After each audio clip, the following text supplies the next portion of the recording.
Aku hanya memikirkan satu peraturan penting. Kenapa kau lakukan hari ini kalau kau bisa melakukannya besok? Hahaha. Few moments later.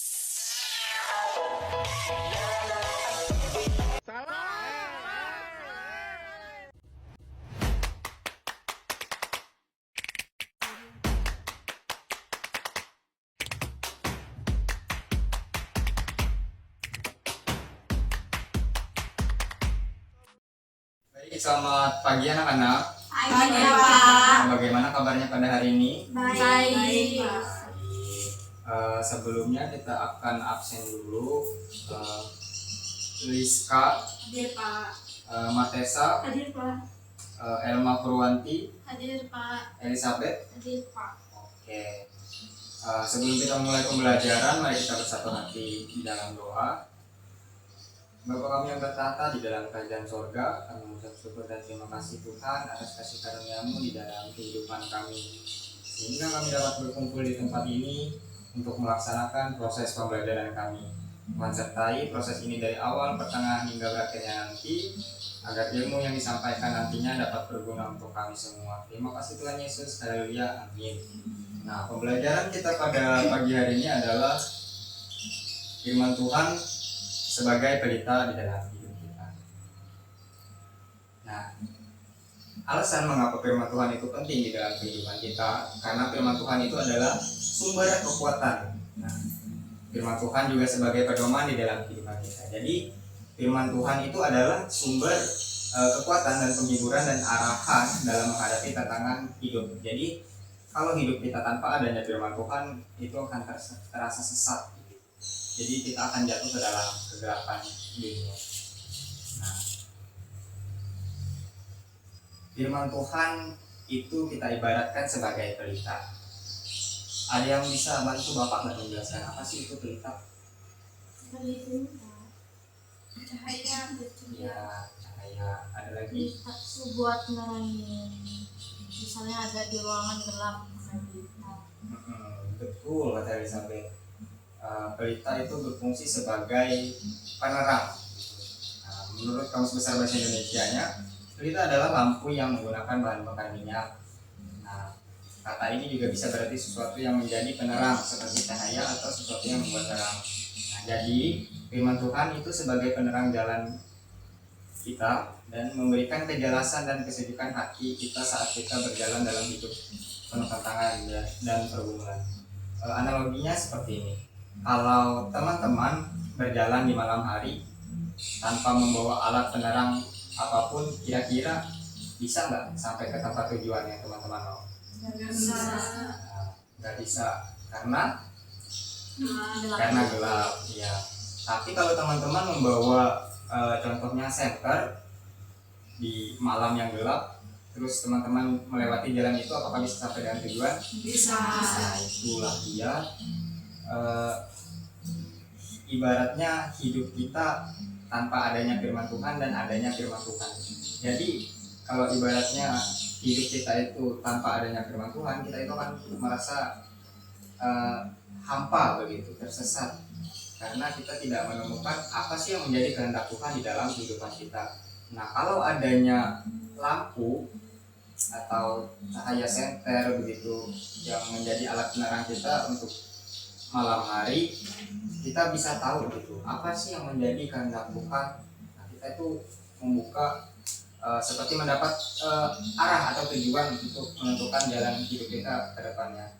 Nah, selanjutnya firman Tuhan itu sebagai kekuatan dan arah. Nah, gimana sih cara kita menemukan firman Tuhan itu sebagai kekuatan dan arahnya? Kita bisa membaca dan merenungkan firman Tuhan itu di dalam Alkitab. Jadi ada firman Tuhan yang memberikan pencerahan dan panduan agar kita tidak mudah terjerumus ke dalam dosa dan kesalahan. Seperti pelita tadi yang menerangi jalan gelap, firman Tuhan menerangi langkah hidup kita. Nah, bagaimana sih cara kita menerapkan firman Tuhan di dalam kehidupan sehari-hari? Yang pertama itu ada cara kita agar menerapkan firman Tuhan di dalam kehidupan kita sehari-hari. Yang pertama dengan cara rajin membaca dan merenungkan firman Tuhan supaya kita selalu mengerti apa yang Tuhan kehendaki untuk kehidupan kita. Terkadang pernah nggak sih teman-teman mengalami di dalam kehidupan teman-teman, kok begini ya, kok hidup ini tidak berjalan sesuai dengan kemauan saya ya? Pernah nggak sih ngalamin kayak gitu? Nah, dengan kita memahami apa ayat yang ada di dalam Alkitab, sebenarnya Tuhan telah menunjukkan pesannya, apa yang menjadi kehendak Tuhan di dalam kehidupan teman-teman. Kita bisa berdoa, bisa minta Tuhan menguatkan hati dan pikiran kita agar firman itu bisa kita jalani, bukan hanya kita baca tetapi dapat kita jalani dalam tindakan nyata kita. Nah, seperti dalam Filipi 4 ayat 6, janganlah hendaknya kamu khawatir tentang apapun juga, tetapi nyatakanlah dalam segala hal keinginanmu, supaya Allah dalam doa dan permohonan dengan ucapan syukur. Nah, selanjutnya adalah mengasihi sesama dan berlaku jujur serta sabar sesuai dengan ajaran firman Tuhan. Jadi ada firman yang mengatakan kasih itu sabar, kasih itu murah hati, ia tidak cemburu. Nah, yang keempat adalah memilih untuk melakukan hal yang benar meskipun kadang sulit atau tidak populer, karena firman Tuhan itu menuntun ke jalan yang benar. Nah, selanjutnya adalah hidup berdoa dan bersyukur setiap hari agar terus terhubung dengan Tuhan melalui firman-Nya. Ada ayat yang mengatakan bersukacitalah senantiasa, tetaplah berdoa, mengucap syukurlah dalam segala hal, sebab itulah yang dikehendaki Allah di dalam Kristus Yesus bagi kamu. Nah, apapun yang terjadi di dalam kehidupan teman-teman sekalian, sebenarnya itu adalah bagaimana kehendak Tuhan membentuk teman-teman sekalian di dalam pergumulan yang terjadi. Misalnya ada masalah hidup yang mungkin terasa berat untuk teman-teman jalani, tetapi percayalah bahwa Tuhan itu telah menentukan batasan yang mampu kita lewati dan batasan yang tidak mampu kita lewati. Jadi Tuhan itu tidak mungkin memberikan pergumulan yang tidak mungkin sanggup untuk kita hadapi. Jadi Tuhan itu telah menyediakan segala sesuatu sesuai takarannya. Jadi ya seperti itu. Jadi untuk kesimpulannya, firman Tuhan itu bukan hanya sekedar pengetahuan, tetapi ibaratkannya sebagai senter tadi, dia sebagai alat untuk petunjuk jalan di malam hari. Nah, firman Tuhan itu memberikan kejelasan langkah agar kita tetap tidak terjerumus ke dalam kesilapan atau kekeliruan moral dunia. Nah, kenapa kita perlu firman Tuhan? Karena firman Tuhan itu memberikan semangat saat kita berada di dalam titik terendah di dalam hidup kita. Dan firman Tuhan itu juga sebagai panduan. Jadi dia membantu kita membuat keputusan yang bijak. Jadi kita bakal tahu nih, dengan adanya firman Tuhan di dalam kehidupan kita, kita bisa merancang setiap rencana di dalam kehidupan kita sehingga semuanya itu dapat terarah, jadi tidak terombang-ambing gitu. Ya begitulah firman Tuhan menjadi cerita di dalam kehidupan kita. Mungkin sekian yang dapat Bapak sampaikan. Bapak ucapkan terima kasih atas partisipasinya. Oke, karena Bapak tadi sudah menjelaskan materi pembahasan kita, sekarang kita akan masuk ke sesi diskusi kelompok. Kelompok yang pertama akan diisi oleh Opilia dan Elma. Kelompok yang kedua akan diisi oleh Matesa dan Rizka. Nah, untuk pertanyaan yang pertama, kelompok pertama untuk kelompoknya Opilia dan Elma adalah mengapa firman Tuhan sering disebut sebagai pelita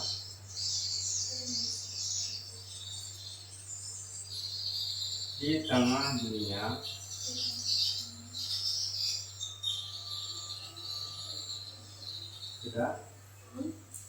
yang gelap menurut pengalaman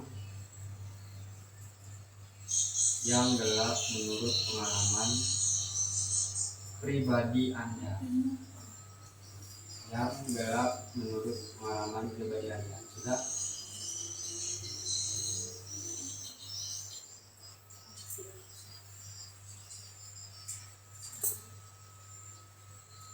Yang kelompok 2 lagi.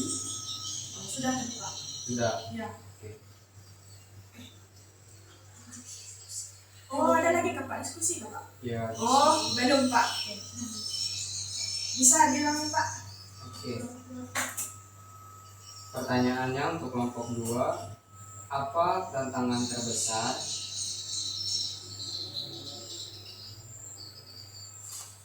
Anda dalam menyediakan dalam menyediakan waktu untuk merenungkan firman Tuhan setiap hari. Waktu untuk merenungkan. Sudah? Sudah Pak. Oke. Itu soalnya satu kelompok masing-masing satu. Untuk yang akan maju nanti atau yang akan menjawabnya itu adalah perwakilan satu orang dari satu kelompok. Silakan bacakan hasil diskusinya nanti. Ya, silakan mengajarkan.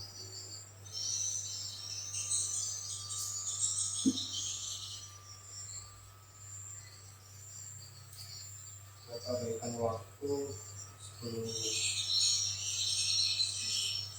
Iya.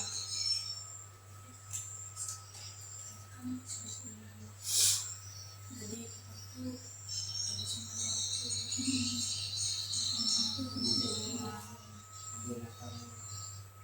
aku tuh nggak biasa. Mau pengalaman kamu berarti gimana? Menurutku gimana?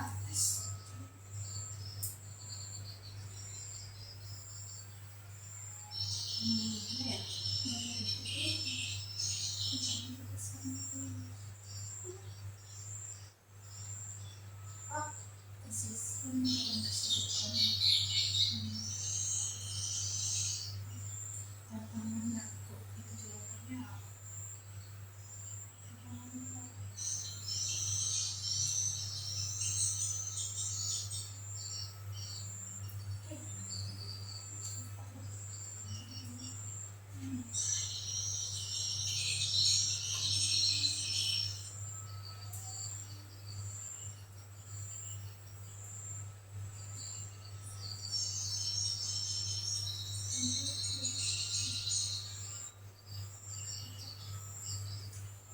Apakah ada pertanyaan? Jelas Pak.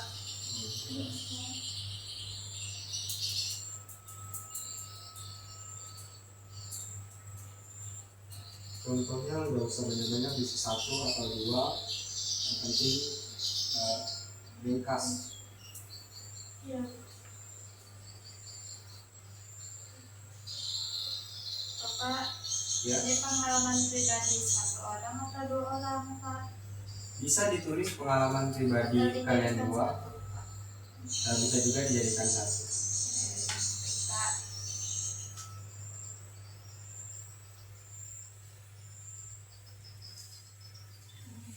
Ya, sudah. Ya, satu. Bapak sudah Pak. Oke, silakan. Dan melakukan pilihan Pak. Saya baca di tempat aja Pak.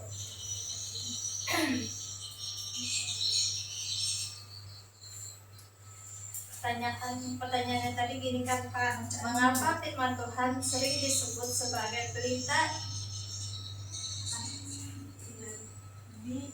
di tengah dunia yang gelap menurut pengalaman pribadi Anda? Iya. Nah, menurut pengalaman pribadi kami berdua Pak, firman Tuhan sering disebut sebagai berita karena memberikan terang atau petunjuk dalam kehidupan manusia yang sering diibaratkan gelap, penuh kebingungan dan ketidakpastian. Dalam pengalaman pribadi, firman Tuhan menolong saya untuk memahami mana yang benar dan yang salah, terutama saat menghadapi situasi sulit atau saat harus mengambil keputusan penting.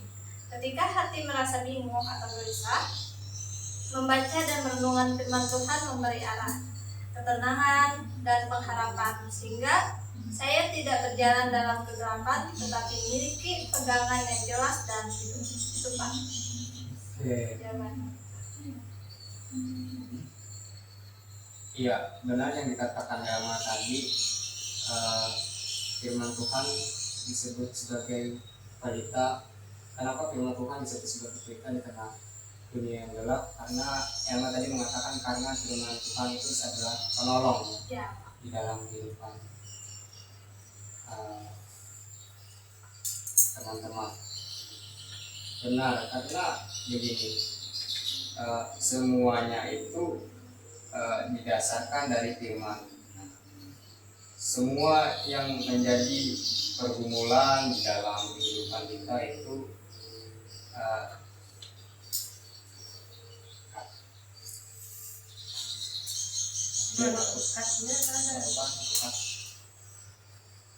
apa tadi, penolong. penolongan petunjuk.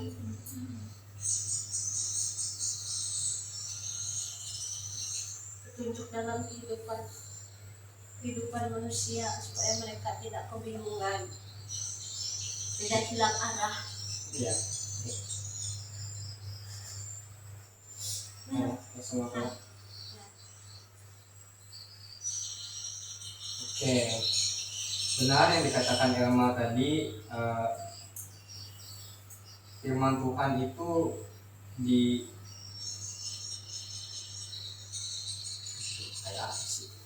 ya, benar yang dikatakan Elma tadi. Firman Tuhan itu bisa dianggap sebagai penolong di dalam kehidupan kita ketika kita merasa di dalam kesulitan, dan firman Tuhan juga menjadi pedoman bagaimana kita itu menentukan langkah yang benar di dalam kehidupan kita. Sebagaimana Bapak jelaskan tadi, firman Tuhan itu merupakan pedoman hidup. Dia adalah sumber kekuatan, dia sumber penghiburan dan arahan dalam menghadapi tantangan hidup. Jadi kalau tidak adanya firman Tuhan, kita itu akan tersesat dan jatuh ke dalam kegelapan dunia. Nah, selanjutnya dari kelompok 2 kita akan mendengarkan apa sih yang menjadi tantangan terbesar dalam menyediakan waktu untuk merenungkan firman Tuhan setiap hari. Pastikan ada yang merasakan tantangan begitu, susah gitu untuk memahami bagaimana apa sih maksud Alkitab, apa sih maksud ayat ini dalam kehidupan kita. Di sini kelompok 2 akan menjelaskan apa sih menjadi tantangan terbesar. Silakan. Saya sebagai perwakilan di kelompok 2, pertanyaannya tadi, apa tantangan terbesar dalam menyediakan waktu merenungkan firman Tuhan setiap hari? Yang pertama, saya merasa tantangan terbesarnya itu mengalahkan kemalasan diri sendiri, Pak. Nah, rasa malas sama kesibukan kuliah, Pak, Ya. itu yang bisa mengakibatkan kita jadi malas gitu baca segala firman Tuhan, apalagi baca Alkitab sangat jarang, Pak, karena kesibukan sebagai anak kuliah itu banyak sekali, Pak, sibuk, capek, jadi tidak ada waktu. Saya merasa begitu, Pak. Rasa malas saya itu memang sudah mendarah daging rasanya, Pak. Ya. Berarti tantangan terbesar itu adalah Rasa malas, Pak. rasa malas. Iya. Bagaimana cara kita memanage, berarti Waktu. ya memanage waktu. Ya. Bingung lagi aku. Sebenarnya bisa aja, Pak. Kami tuh bisa aja sebenarnya kita membagi waktu, tapi niat yang gak ada, Pak. Oke. Ya, soalnya apa ya, pernah sih waktu mata kuliah dogmatika atau apa rasanya, pokoknya kami tuh disuruh membaca merenungkan firman Tuhan, membaca Alkitab sampai habis, Pak. Jadi kok rasa rajin tuh pas di awal aja, Pak. Sudah lama sudah jenuh kami, Pak. Gitu. Ya. Ya. Itu salah satu faktor kemalasan Bapak. Baik, terima kasih. Begitu kesimpulannya. Sama kurang disiplin lah, tidak konsisten. Begitu Pak, mungkin itu jawaban dari kami berdua. Oke. Tahu kalau teman saya Teksa? Ya, sama juga Pak. Sama yang utama. Oke. Ya, benar yang dikatakan Magiska tadi, yang menjadi tantangan terbesar di dalam menyediakan waktu untuk merenungkan firman Tuhan adalah rasa malas. Nah, seperti yang kita tahu, jadi kesimpulan dari pertanyaan pertama dan kedua itu adalah firman Tuhan itu berperan sebagai pelita yang memberi arah dan terang dalam kehidupan. Nah, terutama saat menghadapi kebingungan atau kesulitan dalam mengambil keputusan. Namun di dalam kehidupan sehari-hari sering ada tantangan untuk meluangkan waktu dan merenungkan firman Tuhan seperti kesibukan, rasa malas, kurang disiplin. Nah, karena itu kita itu perlu melakukan yang namanya komitmen dan kesadaran untuk tetap menyediakan waktu bersama Tuhan. Jadi supaya hidup kita itu terus terbimbing oleh terangnya firman Tuhan dan tidak berjalan di dalam kegelapan. Dua jawaban yang dipaparkan oleh kelompok tadi sudah bagus. Berarti kelompok telah menyimak materi yang Bapak ajarkan tadi. Nah, yang selanjutnya untuk menjadi PR bagi kalian yang kita kerjakan di rumah adalah bisa ditulis.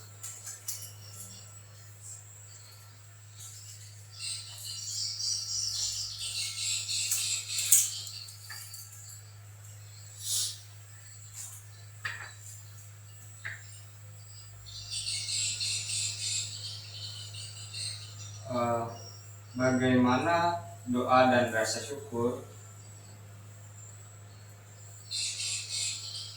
membantu Anda tetap terhubung.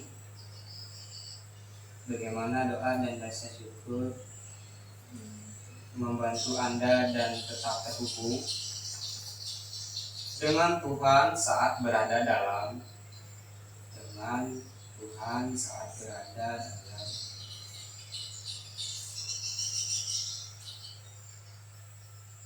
masa pergumulan. Bapak ulangi.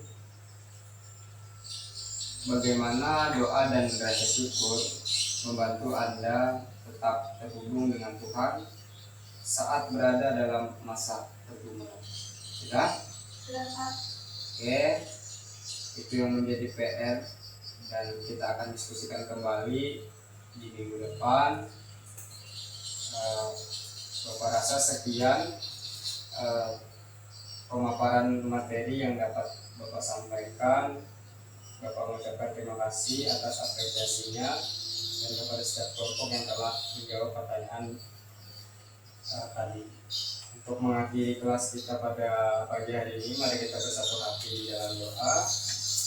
Tuhan, kami mengucap syukur dan terima kasih karena begitu besar kasih-Mu Engkau berikan di dalam kehidupan kami, sehingga kami dapat merasakan kebaikannya di dalam kehidupan ini. Kami juga mengucap syukur Tuhan atas firman yang selalu menjadi pedoman di dalam kehidupan kami, sehingga kehidupan kami dapat terarah dan tidak tersesat ke dalam kegelapan. Sekarang sebentar lagi kami anak-anak-Mu akan kembali ke tempat kami masing-masing. Tuhan sertai dari perjalanan sampai dengan selamat, sampai ke dengan tujuannya masing-masing. Inilah doa dan permohonan kami, bersama-sama kami ucapkan amin. Labana al